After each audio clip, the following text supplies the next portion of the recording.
Good morning दोस्तों। ऐश्वर्य science classes में आप लोगों का फिर से स्वागत है। घर में आप सभी लोग सही होंगे। चलिए शुरू करते हैं आज की क्लास। आज का अगला टॉपिक है सेक्सुअल रिप्रोडक्शन और ये इंटर के लेसन फर्स्ट का रिप्रोडक्शन इन ऑर्गेनिज्म का लास्ट टॉपिक है और इसके बाद हम लोग क्वेश्चन आंसर पर चलेंगे। तो टॉपिक है आप लोगों का आज का जो टॉपिक है वो है सेक्सुअल रिप्रोडक्शन। तो सेक्सुअल रिप्रोडक्शन में ध्यान रखिएगा, मैंने इससे पहले आप लोगों को पढ़ाया एसेक्सुअल रिप्रोडक्शन, है ना। एसेक्सुअल तो थोड़ा सा उसके लिए बात कर ले। हमने पढ़ा हुआ था कौन सा, एसेक्सुअल रिप्रोडक्शन।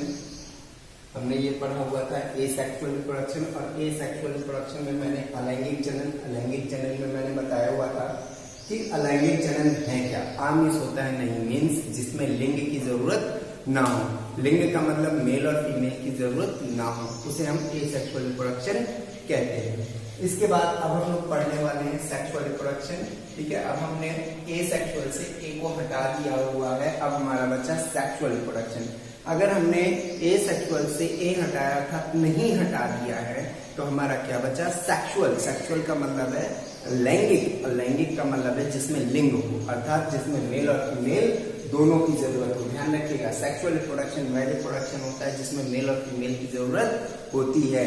ठीक है, तो सेक्सुअल रिप्रोडक्शन क्या है, तो सेक्सुअल रिप्रोडक्शन वह रिप्रोडक्शन होता है, ध्यान से सुनिएगा, सेक्सुअल रिप्रोडक्शन वह रिप्रोडक्शन होता है जिसमें मेल और फीमेल की जरूरत होती है, उसे हम सेक्सुअल रिप्रोडक्शन कहते हैं। और सेक्सुअल रिप्रोडक्शन के दौरान क्या होता है, हमारे गैमीट्स का निर्माण होता है। वो गैमीट आपस में मिलकर क्या करते हैं, संतान का, एक नए संतान का निर्माण करते हैं। ध्यान रखिएगा, जब गैमीट आपस में मिलते हैं तो गैमीट के आपस में मिलने से नई संतान का निर्माण होता है। ठीक है, और जो गैमीट होते हैं हमारा, ध्यान रखिएगा, मेल के द्वारा, जो मेल गैमीट होता है, मेल गैमीट के द्वारा हमारा क्या बनता है, मेल गैमीट के मेल के द्वारा हमारा किसका निर्माण होता है, स्पर्म का निर्माण होता है, जिसको हम शुक्राणु के नाम से जानते हैं। ध्यान रखिएगा, मेल के द्वारा स्पर्म का निर्माण होता है और फीमेल के द्वारा क्या होता है, तो जो हमारी फीमेल्स होती हैं वो किसका निर्माण करती हैं, फीमेल हमारा ओवा का या अंडाणु का निर्माण करती हैं। ध्यान रखिएगा कि फीमेल्स के द्वारा हमारा ओवा का निर्माण होता है, फीमेल्स के द्वारा हमारे ओवा का निर्माण होता है, और जो मेल होते हैं मेल के द्वारा किसका निर्माण होता है, स्पर्म का निर्माण होता है। ठीक है, इसके बाद जब स्पर्म और ओवा आपस में मिलते हैं, ध्यान रखिएगा, जब स्पर्म और ओवा आपस में मिलते हैं तो दोनों के मिलने से हमारा किसका निर्माण होता है, जाइगोट का निर्माण होता है। किसका, जाइगोट का। जाइगोट का निर्माण होने के बाद अर्धसूत्री विभाजन के दौरान क्या होता है, फिर हमारे जाइगोट से क्या बनता है, जाइगोट से एक नए संतान का निर्माण हो जाता है, जिसको हम क्या कहते हैं, सेक्सुअल रिप्रोडक्शन कहते हैं। ठीक है, तो ध्यान रखिएगा, इस प्रकार के जनन में दो जनक, ध्यान रखिएगा, दो जनक का मतलब है मेल और फीमेल। ठीक है, दो जनक से एक नई संतान की उत्पत्ति होती है। इस प्रकार के जनन में विशेष जनन कोशिकाएं दो प्रकार के गैमीट का निर्माण करती हैं। ध्यान रखिएगा, विशेष प्रकार की जनन कोशिकाएं, ये जनन कोशिकाएं कौन सी हैं, तो इस जो फीमेल होती है, फीमेल के ओवरी से ओवा का निर्माण होता है, एक जनन कोशिका ये हो गई, और दूसरी जनन कोशिका मेल की, जिसे हम टेस्टिस कहते हैं। ठीक है, टेस्टिस से हमारे स्पर्म का निर्माण होता है। तो जनन कोशिकाएं दो प्रकार के गैमीट का, युग्मक का निर्माण करती हैं, जिनमें से फीमेल के द्वारा ओवा और मेल के द्वारा स्पर्म का निर्माण होता है। जब ये आपस में मिलते हैं तो नए संतान की उत्पत्ति होती है, जिसे हम सेक्सुअल रिप्रोडक्शन कहते हैं। अंडरस्टैंड। इसके बाद आता है हमारा, ये हो गया हमारा सेक्सुअल रिप्रोडक्शन। सेक्सुअल रिप्रोडक्शन के बाद लैंगिक जनन के कुछ लक्षण, क्या लक्षण होते हैं लैंगिक जनन के, हमारे लक्षण क्या है, कैरेक्टर्स क्या है, उनके बारे में हम देखते हैं। तो फर्स्ट हमारा कैरेक्टर है, क्या है कि जनन में, ध्यान रखिएगा, सेक्सुअल रिप्रोडक्शन में या लैंगिक जनन में हमारे पूरक का मतलब होता है अपोजिट। ध्यान रखिएगा, पूरक का मतलब क्या होता है, अपोजिट लिंग। जनक की आवश्यकता होती है, या लिंग जनक का होना। ठीक है, इसमें अपोजिट लिंग जनक का होना। अपोजिट लिंग जनक का मतलब कि अगर हम मेल हैं, है ना, तो हमारे साथ जो हमारा पार्टनर होगा वो क्या होगा, फीमेल होगा। कभी आप लोगों ने ये नहीं देखा होगा कि अगर दो लोगों की शादी हो रही है तो दोनों की शादी में आपने ये नहीं देखा होगा कि अगर एक लड़का है तो दूसरा भी लड़का ही है। कभी आप लोगों ने देखा है कि लड़के लड़के की शादी हो रही है, लड़की लड़की की शादी हो रही है? देखा है? अगर देखा हो तो भाई बताइएगा, क्योंकि मैंने तो नहीं देखा हुआ है। क्योंकि हमारी भी अगर शादी हुई, हमारी भी शादी हुई है तो हमारी भी शादी फीमेल से हुई है, ना कि मेल से। लेकिन आप लोगों ने अगर देखा हो तो प्लीज बताइएगा जरूर। ठीक है, तो इसमें पूरक का मतलब क्या है, लिंग। सॉरी, पूरक का मतलब अपोजिट, और अपोजिट क्या, लिंग। तो ध्यान रखिएगा, अपोजिट लिंग की आवश्यकता होती है। अर्थात अगर हम मेल हैं तो हमें किसकी जरूरत है, फीमेल की जरूरत है। ठीक है, क्यों? क्योंकि मेल और फीमेल, हम में अगर स्पर्म का निर्माण होता है तो फीमेल में ओवा का निर्माण होगा, और स्पर्म और ओवा के मिलने से किसका निर्माण होगा, जाइगोट का निर्माण होता है। ठीक है, तो पहला नंबर समझ में आ गया होगा। दूसरा क्या कह रहा है कि इन जनकों में, मीन्स पेरेंट्स में, इन जनकों में अर्धसूत्री में मायोटिक डिवीजन के द्वारा नर और मादा युग्मकों का निर्माण होता है। मीन्स ओवरी और टेस्टिस। ओवरी किस में पाई जाती है, फीमेल्स में, और टेस्टिस मेल में। ठीक है, तो टेस्टिस और ओवरी की जो सेल्स होती हैं उनमें क्या चलता है, मायोटिक डिवीजन होता है। उस मायोटिक डिवीजन के द्वारा क्या होता है, उस मायोटिक डिवीजन के द्वारा हमारे स्पर्म और ओवा का निर्माण होता है। अंडरस्टैंड? मीन्स अगर फीमेल में ओवा का निर्माण होता है तो ओवा के निर्माण की प्रक्रिया oogenesis कहलाती है, और मेल में अगर स्पर्म का निर्माण होता है तो इसको हम स्पर्मेटोजेनेसिस के नाम से जानते हैं। और ध्यान रखिएगा, हाई स्कूल के एग्जाम में अगर ये क्वेश्चन आते हैं तो ये क्वेश्चन आप लोगों की 5 मार्क्स के आते हैं, स्पर्मेटोजेनेसिस और oogenesis। और ध्यान रखिएगा, सेक्सुअल रिप्रोडक्शन में जो आपका टॉपिक चल रहा है ये भी आपका शॉर्ट आंसर ही है, और ये जो शॉर्ट आंसर आप लोगों का चल रहा है ये शॉर्ट आंसर 3 मार्क्स का है। 3 या 2 मार्क्स का आपका ये शॉर्ट आंसर है। ये किसी भी मार्क्स में आ सकता है। अगर इसके साथ सेक्सुअल रिप्रोडक्शन इन ह्यूमन अगर आपसे पूछ लेता है, विद डिस्क्रिप्शन आपसे पूछ लेता है, तो ध्यान रखिएगा ये लॉन्ग में आ सकता है। तब आप लोगों को पूरी इसकी प्रोसेस बतानी पड़ेगी कि कैसे मेल और फीमेल में सेक्सुअल रिप्रोडक्शन या लिंग का निर्धारण होता है, कैसे। तब उसमें आप लोगों को बताना पड़ेगा इसकी पूरी प्रोसेस। और वो जो पूरी प्रोसेस है मैं आप लोगों को आगे बताऊंगा, है ना। आगे क्या बताऊंगा, जैसे आप लोगों को शॉर्ट में बता देते हैं कि फीमेल में एक्स और एक्स होमोजाइगस होता है, और मेल में एक्स और वाई ये हेट्रोजाइगस होता है ना। ये आपका हेट्रोजाइगस हो गया। ये होमोजाइगस क्या है, क्यों है ना।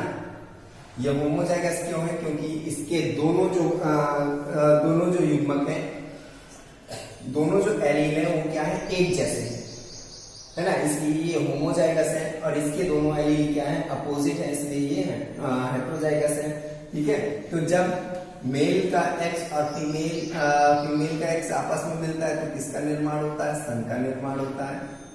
सॉरी, डॉटर होगी। एक्स और एक्स आपस में मिलेंगे तो डॉटर बनेंगे, डॉटर का निर्माण होगा। जब एक्स और वाई आपस में मिलता है तो किसका निर्माण होता है, सन का निर्माण होता है। तो इस पूरी प्रोसेस को आप लोगों को बतानी पड़ेगी और वो लॉन्ग आंसर आपका कंप्लीट हो जाएगा। इसमें भी कोई दमखम नहीं है।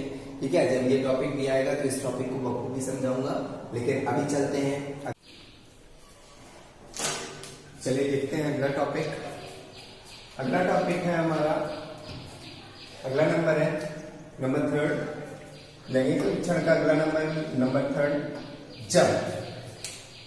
ध्यान रखिएगा, इससे पहले मैंने आप लोगों को बताया था कि जब मेल और फीमेल गैमीट, मेल के द्वारा किसका निर्माण होता है, स्पर्म का, और फीमेल के द्वारा ओवा का।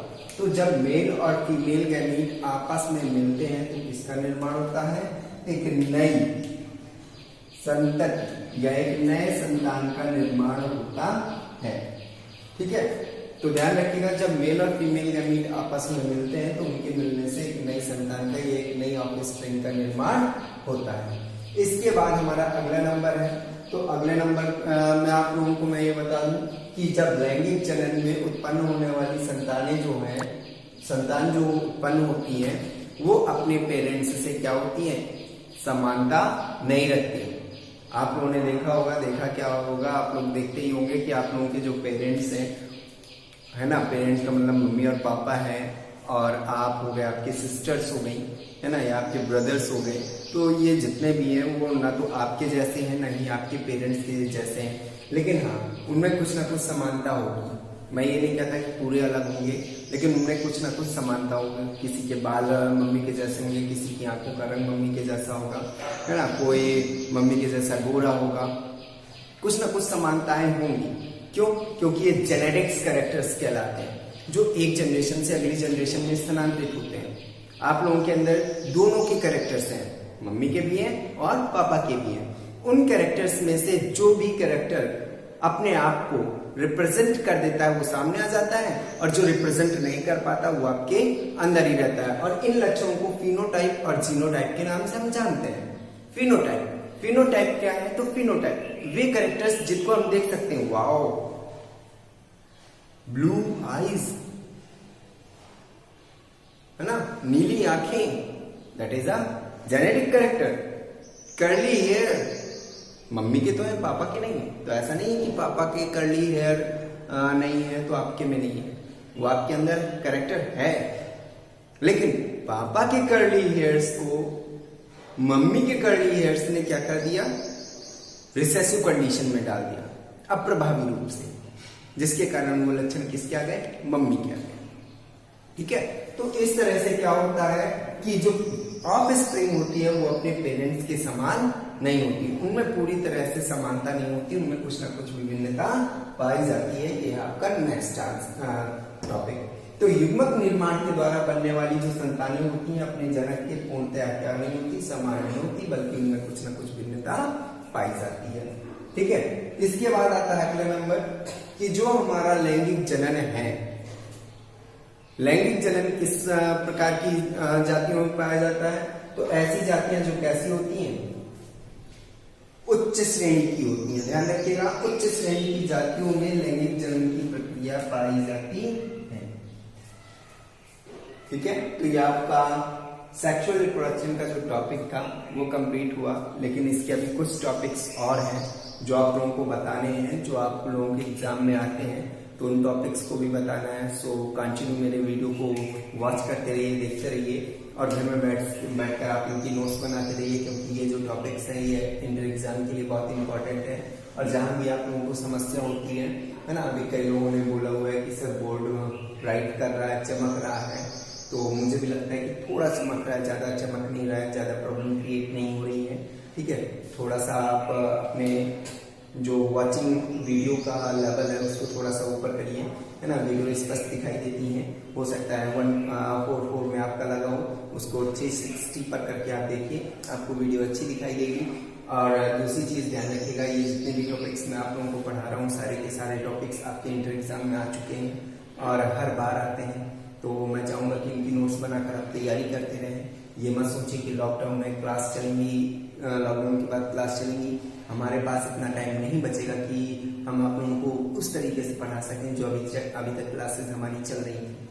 सो कंटिन्यू हमारी वीडियो को देखते रहिए, सब्सक्राइब करते रहिए, और अपने फ्रेंड्स को जरूर टैग करिए ताकि वो भी लॉकडाउन का फायदा उठा सकें। ओके, धन्यवाद।